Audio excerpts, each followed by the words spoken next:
नमस्कार बहनों और भाइयों, साथियों, प्यारे बच्चों। ज्ञान सागर में आपका एक बार फिर से स्वागत है। ये ज्ञान सागर की यात्रा चली हुई है और ये ज्ञान सागर की यात्रा है हमारे आसपास की गतिविधियों के बारे में जानकारी दे रही है। इसमें मैंने बताया था कि किस प्रकार से जितनी भी आर्थिक गतिविधि हैं उनको 3 वर्गीकरण में बांटा जा सकता है और वो मैंने वर्गीकरण में बता दिया था। उससे आगे चलते हैं। अब ये तीनों जो वर्गीकरण होते हैं, इन क्षेत्रों का आपस में क्या निर्भरता होती है, सरकार जो होती है उसमें क्या सहयोग करती है, इस विषय में हम चर्चा करेंगे। इसमें हम दूध की डेयरी का एग्जाम्पल लेंगे कि भाई कैसे जो है सरकार उसमें सहयोग करती है और आपसी निर्भरता कैसे है। तो देखो, ये तीनों जो गतिविधि हैं ये एक दूसरे से मिली जुली हैं, जुड़ी हुई हैं, चैन है एक दूसरे की, तो इस पर निर्भरता तो है ही। भाई पहली जो आर्थिक गतिविधि है, प्राथमिक जो होती है, वो कच्चे माल के लिए है। जो प्रकृति में नेचर के माध्यम से जो भी कच्चा माल मिलता है वो गतिविधि प्राथमिक कहलाती है, ये मैंने बताया था। और वही कच्चा माल के सहयोग से ही द्वितीय गतिविधि होती है।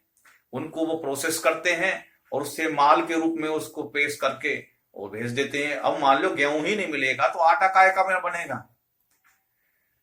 उसमें मैदा बनती है, आटा बनता है, तरह तरह की दालें आती हैं। दालें को प्रोसेस करके उनको दालों के फॉर्म में, मैदा के उसके बेसन के फॉर्म में तैयार किया जाता है। उसके छिलके वाला अलग मैटर होता है, उसी से मुर्गी दाना बनता है। दाल चावल की प्रोसेसिंग होती है, उसके चावल के अलग अलग वैरायटी बनाई जाती हैं। ये सब जो प्राइमरी सोर्स से जो मिलते हैं उन्हीं को ही प्रोसेस करके बनाया जाता, तो एक दूसरे की निर्भरता है। अब जो तृतीय श्रेणी का है उसमें सेवा का चित्र है। भाई उनका तैयार माल है, स्टोर वाले अपने पास में रखेंगे, बेचेंगे नहीं तो वो क्या कर लेंगे भाई, वो ये तीनों गतिविधि ब्लॉक हो जाएंगी। अगर एक दूसरे की निर्भरता खत्म हो जाएगी तो गतिविधि हो ही नहीं पाएंगी। इसलिए कोई ये कहे कि जी मैं तो कच्चा माल नहीं दूंगा तो भी गड़बड़ है। कच्चा माल तैयार करने वाला ही कहेगा भाई मैं तो नहीं तैयार कर रहा, तब भी गड़बड़ है। और उन्होंने माल तो खरीद लिया, मजदूर मिल नहीं रहे, माल ढुलाई का साधन खत्म हो गए, तब भी खत्म हो जाएगा। माल गोदाम में पड़ा पड़ा सड़ जाएगा उसका, और गोदाम की सहूलियत ही नहीं है तो क्या करेगा। और अगर बारिश हो जाती है तो प्रकृति गड़बड़ हो जाती है तो सारे सबका सब बिगड़ जाता है मामला। तो अभी कोरोना आया था, मजदूरी नहीं मिले, सब बीमार होने लगे, सब अपने अपने घर जाने लगे, कारखाने बंद हो गए थे। तो कहने का मतलब है कि तीनों की आपस में निर्भरता है, ये सिद्ध होता है। अब सरकार इसमें क्या सहयोग करती है ये भी देखना है। सरकार जो सहयोग करती है वो उनको सहूलियत प्रदान करने में तरह तरह की योजनाएं लेके आती है। अब उनमें पूंजी के निवेश के लिए जो है सुविधा उत्पन्न करती है। बैंकिंग सेक्टर में को इसके लिए खोलते हैं और उनमें तरह तरह की स्कीम निकाल के लाते हैं। उनके जो कर्ज लेने की जो सुविधा होती है उसमें उनको राहत देते हैं। कर्ज की अदायगी की किस्त में जो है कम से कम ब्याज देना पड़े, और उनको यानी कि लोन ऐसे तो मिलता नहीं। अब भारत सरकार ने मुद्रा योजना निकाली, वो बगैर गारंटी की थी। भाई कोई भी युवा आदमी है या महिला है, वो अपना कारोबार करना चाह रहा है तो 10 लाख तक का था, फिर वो 20 लाख तक कर दिया, तो वो जो है बगैर उसके गारंटी के हैं। अपना पूंजी उठाओ, कारोबार अपना करो। तो ऐसे ही सरकार योगदान देती है। अब डेयरी का चित्र है, वो एक विषय लेके आए, सहकारिता विषय आया, और उस सहकारिता विषय की वजह से डेयरी एक उद्योग जो दुग्ध क्रांति भारत में आई। अब उसके विषय में हम थोड़ा बताएंगे कि कैसे वो ये जो है गतिविधि को इतने चरम पे पहुंचाई और भारत में दुग्ध क्रांति हुई। ये आर्थिक गतिविधि ऐसी थी कि ग्रामीण क्षेत्रों की काया पलट गई। जो फसलें तो 6 महीने में एक बार, 3 महीने में, 4 महीने में जो है फसल आती है, तो किसान कर्ज में डूबने लगे। तो सरकार ने एक जो है सोचा कि भाई कैसे इसको करा जाए, तो आगे जो है इसको सहकारिता विभाग एक बनाया गया। सहकारिता विभाग में क्या होता है, छोटे छोटे समूह होते हैं, वो बन के अपना कारोबार करते हैं, 5-6 लोग मिलके, और अपना एक सहकारी संघ बनाते हैं। और सहकारी संघ के को जो है जो बैंक होते हैं वो उसके साथ में उसके जुड़ के उसको मदद करते हैं। तो इसी प्रकार से एक नया सेक्टर निकला, डेयरी क्षेत्र।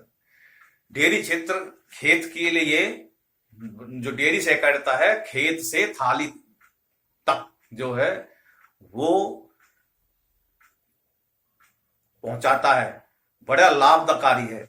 जो डेयरी क्या है पहले बताते हैं, डेयरी किसे कहते हैं। डेयरी एक ऐसा स्थान जहां दूध को इकट्ठा करा जाता है और उसका भंडारण किया जाता है, उसको डेयरी कहते हैं।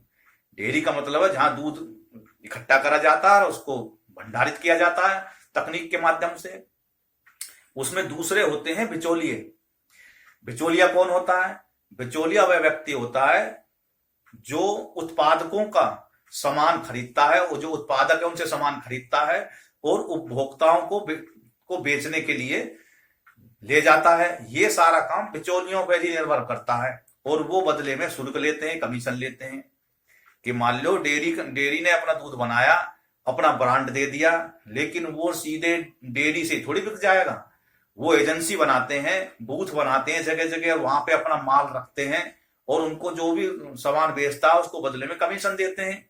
उस पर एक प्रिंट रेट लिख लेते हैं, प्रिंट रेट को एमआरपी बोलते हैं, और एमआरपी पर वो दूध बेचते हैं। और जो वो दूध बेचते हैं, जिनको ये बूथ मिले, उनको बदले में वो जो डेयरी होती है वो कमीशन देती है पर किलो के हिसाब से। तो इस प्रकार से ये सिस्टम चलता है बिचौलियों के माध्यम से।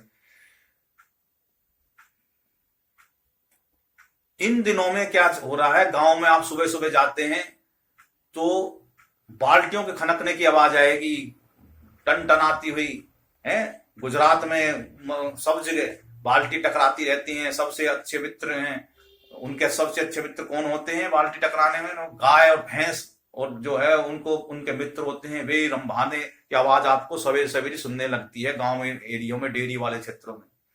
किसान, उनके परिवार के जीवन में गाय का एक विशेष स्थान भी है। किसान गायों को दूध दोहने और आसपास की डेयरी में बेचते हैं, और माह के अंत में दूध की गुणवत्ता और तोल के आधार पर उनका भुगतान होकर उनके सैंपल निकाले जाते हैं दूध के, और वो जो है उसका भुगतान करते हैं महीने के हिसाब से। कोई 15 दिन में कर देता है, कोई 7 दिन में कर देता है। हालांकि 50 वर्ष पहले ऐसी स्थिति नहीं थी, ये अभी की स्थिति है। 50 साल पहले ऐसे नहीं थी। अब गुजरात का मैं एग्जांपल लूं तो यह आनंद मिल्क यूनियन लिमिटेड, अमूल्य जिसको बोलते हैं, अमूल्य का नाम, अमूल्य की फुल फॉर्म सुन लो, ये जनरल नॉलेज का क्वेश्चन है। अमूल्य का फुल फॉर्म है आनंद मिल्क यूनियन लिमिटेड। के नाम से दुग्ध सहकारी संघ की रोचक कहानी है। 1940 के आरंभ में आनंद जिले से किसान अपना दूध आसपास के गांव में बेचते थे। ये चिलचिलाती गर्मी में दूध बेचने के लिए नजदीक के गांव पे साइकिल या पैदल जाया करते थे। आप जानते हैं कि बहुत गर्मी होती है और दूध जल्दी खराब हो जाता, फट जाता था। तो किसानों का दूध खराब हो जाता, तो उन्हें कठिन परिश्रम और आमदनी थोड़ी, इस प्रकार से ये बिचौलिए पर ही निर्भर रहना पड़ता था उन्हें। और उसे वो भी दूध या घर में से ही दूध खरीदते थे और वो बाहर जाके डेयरी पे बेचते थे, उन्हें मुनाफा मिलता नहीं था। धीरे धीरे किसानों की जो है सेहत को देखते हुए सरदार वल्लभ भाई पटेल ने उनकी समस्याओं को लेकर उनसे मिलने के लिए गए, और उन्होंने कहा कि भाई ये बिचौलिया की निर्भरता को खत्म करो और आप संगठित हो। सहकारी संगठन का उन्होंने एक नाम दिया कि अपने सब इच्छा से समूह बनाओ, और सहकारी संगठन। अब सवाल आया कि सहकारी संगठन किसे कहते हैं? सहकारी संगठन होते हैं लोग आपस में स्वेच्छा से मिलकर एक संगठन बनाते हैं और एक कार्य तय करते हैं, और उसको रजिस्टर्ड कराते हैं, सोसाइटी बना लेते हैं उसको, और बैंक के पास में जाके वो कहते हैं भाई हमारी ये सोसाइटी, हम उसको आपके पैसे की जरूरत है, तो वो उसको पैसा देते हैं और उसके ब्याज लेते हैं उनसे उसका पैसे का। और सरकार उनको प्रोत्साहित करने के लिए उनका ट्रेनिंग भी कराती है। तो इस प्रकार से सरदार पटेल ने उनकी बातों को ध्यान में रखते उन्होंने कहा भाई आप एक एक ऐसे तो काम चलेगा नहीं, आप एक संगठन बनाओ। और उसका उन्होंने कहा कि स्वेच्छा से संगठित हो, और परामर्श दिया उन्होंने इस प्रकार से। तो उन्होंने कहा कि समूह से आप एक समूह बनाओ और अपना दूध इकट्ठा करो, और आप जो है उसे बिक्री के लिए खरीद सकते हैं तथा दूध को इकट्ठा करो, प्रसंस्करण करो, उसका प्रसंस्करण और वितरण के लिए पूरी प्रक्रिया को अच्छी तरह से संभाल सकते हैं। भाई एक के बस की नहीं है, पूरा ग्रुप बनाओ, वो दूध को कलेक्ट करेगा गांव जगह जगह जाके, और उसके बाद में उसको एक जगह इकट्ठा संग्रहित करो, और फिर उसको प्रोसेस करके तुम ही खुद ही को नहीं करते इस काम को, कि दूध को बजाय तुम दूधिया को देते हैं, इस काम को खुद ही जो करने लगो। इस प्रकार से इस परामर्श से, सरदार पटेल जी के परामर्श से 1946 में त्रिभुवन दास पटेल एक अधिवक्ता और स्वतंत्रता सेनानी थे, तथा डॉक्टर वर्गीस कुरियन एक इंजीनियर थे जो मुंबई में एक डेयरी की कारखाने की स्थापना का काम करते थे, कारखाने में काम करते थे वो, और उनके नेतृत्व में ये काम करना शुरू कर दिया। इस प्रकार के प्रयास से विशेषकर महिलाओं को एकजुट किया गया। उन्हें भाई आप दूध की बिक्री में उनका नियंत्रण जो है महिलाओं के हाथ में ही सौंप दिया, और दूध के उत्पादकों के जितने भी थे सब उनको सामूहिक रूप से निर्णय लिया गया, जैसे दूध का उत्पादन करना, पाश्चुरीकरण करना। उनका पाश्चुरीकरण क्या होता है कि दूध को उसको 90 डिग्री पे, जब वो दूध उबल जाता है तो उसका टेम्परेचर को 90 डिग्री पे करते हैं, और उसको 20-25 मिनट तक उसको उबालते हैं। उसको कहते हैं पाश्चुरीकरण जो उसको जो है बोलते हैं। और इस प्रकार के दूध को करने से वो दूध कई दिनों तक खराब नहीं होता। तो इस प्रकार से उन्होंने उसको वो तकनीक भी बताई, और सहकारी संगठन का लाभ बढ़ता गया, उससे जुड़ते गए लोग बाग, और वो कारखाना बन गया। जो एक छोटी सी डेयरी थी वो आगे चल के कारखाना बन गया, और आज हमारे सामने जो है आप देख रहे हो कि जो है कितने जो है उसके उत्पाद आते हैं। इस प्रकार से जो है ये दुग्ध क्रांति आगे बढ़ी। फिर उसमें छोटी मोटी जो उसको आगे कैसे हम इसको प्रोडक्शन को आगे बढ़ाएं, उसके उत्पाद को, उसके मार्केटिंग के लिए भी व्यवस्था की गई। एक तो हो गया माल लेके वो जो दूध को कलेक्ट करने वाला काम, फिर एक को उसको निर्माण करने का काम, फिर मार्केटिंग की जरूरत पड़ी उन्हें।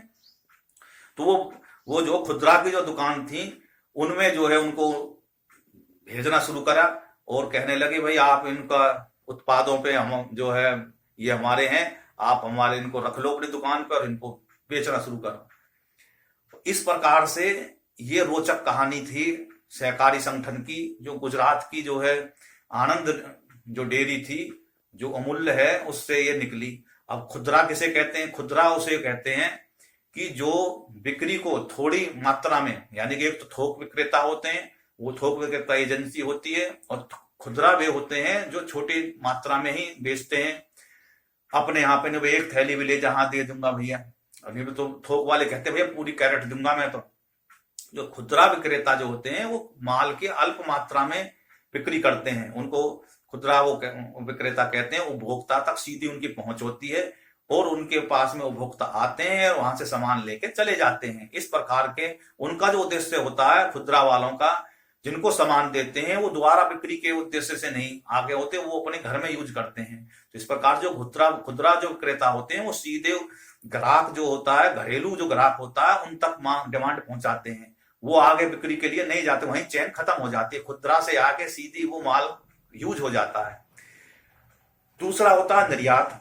निर्यात किसे कहते हैं? निर्यात उसे कहते हैं कि जो भाई जहां से माल बन रहा है तैयार होकर और किसी दूसरी जगह पे पहुंचा रहे हैं, वो एक राज्य से दूसरे राज्य में भी जा सकता है, और दूसरे देश में भी जा सकता है, उसको निर्यात कहते हैं।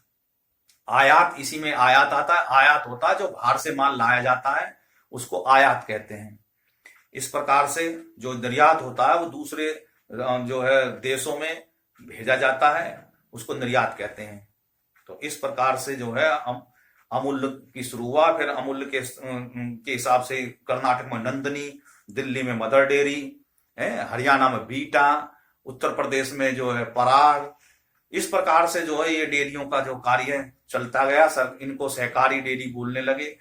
और कोऑपरेटिव सोसाइटी इनकी बनी और ये क्रांति आगे तक बढ़ती चलेगी। इसी प्रकार से आप देखते होंगे कि ये जो किताब जो बनती है, पेपर का काम है, ये कागज जो बनते हैं इनकी भी एक मतलब टेक्नोलॉजी से बनते हैं। ये क्षेत्र भी सहकारी संघ के जरिए से ही कागज निर्माण भी, लुगदी बनाने का काम जो है ये शुरू हुआ। इस प्रकार से ये तरह तरह के जो है संगठन ऐसे बनने लगे, दूध से शुरू हुआ और ये सहकारी संगठन का जाल फैलता चला गया। तो इस प्रकार से सरकार सहयोग करती है कि भाई कैसे जो आर्थिक गतिविधि देश में चलती रहे और लोग बागों के पास में काम मिल जाए और देश में भुखमरी ना हो। इस प्रकार से हमने ये पूरा जो पाठ था ये हमने समझाया कि भाई आर्थिक गतिविधियां एक दूसरे से जुड़ी हुई होती हैं और निर्भरता रहती है। अगर चैन बीच में से टूट जाए तो आर्थिक गतिविधि को नुकसान पहुंचने की संभावना रहती है, उसको जो है संभलने में वक्त भी लग सकता है। और सहकारी संगठन के माध्यम से सरकार जो है उनको सीधे लाभ पहुंचाती है और आर्थिक गतिविधियों को बढ़ावा देती है और भी उनको कोई नुकसान होने की, उनको भंडारण नुकसान होने से बचाने में भी उनको कोई रियायत देती है कि भाई उनको बीमा कराने में उनको जो है योगदान देती है और उनको निर्यात माल आगे तक पहुंचाने में, दूसरे देशों में भी पहुंचाने में सहूलियत करती है, करार कराती है दूसरे देशों से। अब आप देख रहे होंगे कि आपके समय में ये डील का आपने नाम कानों में सुना होगा कि भाई मोदी सरकार जो डील करती हुई घूम रही है सरकार से, वो और अन्य देशों के जो लोग हैं वो आके डील कर रहे हैं कि भाई हमारा माल तुम्हारे यहाँ बिके, तुम्हारा माल हमारे यहाँ बिके। ये सारे सरकार के स्तर पे ही होते हैं। जब ये सुविधा होती है तो व्यापारियों को सहूलियत होती है, उनके माल को आवाजाही में बाधा उत्पन्न नहीं होती और एक तय कर देने के बाद में वो माल दूसरे देश में सप्लाई करते हैं, दूसरे देश से कच्चा माल अपने यहाँ पे लाते हैं और इस प्रकार से ये घटना चलती रहती है। और इस प्रकार से इसके बाद में जो कुछ भी बचेगा इसमें विषय में, वो प्रश्न उत्तर रह जाते हैं छोटे मोटे, उनको हम अगली वीडियो में समझाएंगे। इस वीडियो में इतना ही। आप इस वीडियो को ध्यान से देखें और अपना ज्ञान को बढ़ाएं, लाइक करें और हमारे चैनल को सब्सक्राइब करें। बहुत बहुत धन्यवाद। भारत माता की जय। जय हिंद।